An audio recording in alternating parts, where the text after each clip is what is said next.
भाइको कोखमा गर्भ रहन गई 9 महिना जलमा रही 10 महिना पूर्ण हुन गयो र पो पैदा भएकी थिया जन्मी छोरी बनी विस्मत हुन गयो मेरा पितालाई पनि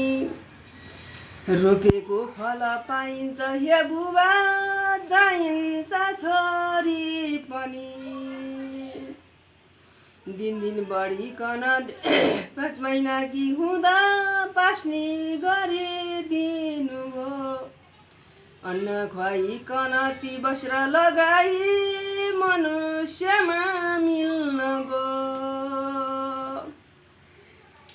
दिन बढिकन 1.5 वर्ष कि हुँदा बुबा स्वर्गीय हुनुभयो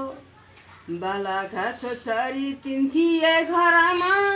बुबा स्वर्गीय हुनुभयो मुमाहरू 2 ती थिए घरमा मनका अति नै सुर नौपाथीको भारी बोकेर मुमाले पुर्याइन् कान्तिपुर पुर्याई 9 मानाको भाउले बेची ती चामल पनि किनी मरमसला सब बजार गरेर आइन् घरैमा पनि एक दिन ये हनुमानमा चित्रकुटीमा रामका नजिकमा थिया मेरा काखमा सुतेर रघुनाथ हातको तकिया दिया मेरो लाला 2 पाउ देखिकन काग आएर ठुङ्यो जसै